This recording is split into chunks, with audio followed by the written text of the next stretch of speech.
This is your AP Government video on conservatism. Conservatism, just like liberalism, is one of the two major ideologies in the United States. So here's just a basic overview of conservatives. Conservatism, and if you identify as conservative, you're most likely to identify with the Republican Party in the United States, also referred to as the Grand Old Party. This is a more right-wing way to approach politics. But again, conservatism is a spectrum, and some people can be more or less conservative. Even people who identify as a Democrat could be a conservative Democrat. Conservatives generally believe in local government or state government. They believe that government that's closer to the people is better to solve problems in a unique way, whereas liberals like federal government programs. Local government allows that to be different from state to state and to tailor various projects to the problems that a particular state might have. Conservatives tend to be very much for competitive free markets and capitalism. They also tend to be more individualistic and giving individual opportunities to people as long as you're not harming others, whereas liberals tend to be more collectivist.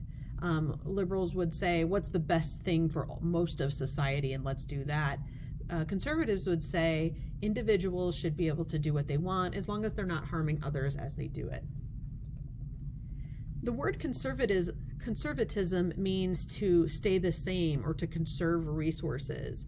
So there's this idea that if it's not broke, then let's not spend a lot of time and money to fix it. Let's keep things the way they are, or even go back to the way they were before.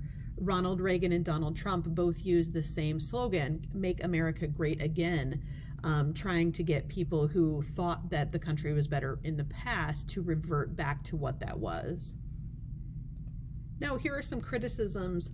Liberals often criticize conservatives who say that they want less government control, but liberals would say they do want to regulate things like abortion and LGBT rights. A lot of times today, the criticisms are that conservative policies create a very large wealth and opportunity gap, which favors wealthy people and creates a very, very large lower or working class population. And very modern criticisms is that some of the policies are racist. All right, so let's talk about some neoconservatives. There are lots of various types of neoconservatives, but typically when you hear people talking about neocons, they're talking about the religious right wing. This is a very large and growing and powerful group within the conservative movement who combine their conservative politics with their evangelical Christian beliefs. George W. Bush was our first president who openly identified as an evangelical Christian, and he was part of the religious right wing. They really emphasize social religious issues. So obviously they are very much for right to life issues. They are against things like same-sex marriage. They would prefer we go back to having things like Christian prayer in public schools, and they want government paid for faith-based initiatives. But this is a very large and growing population. They tend to be very politically active and donate lots of money to candidates. Conservatives also have a number of other smaller groups of neoconservatives.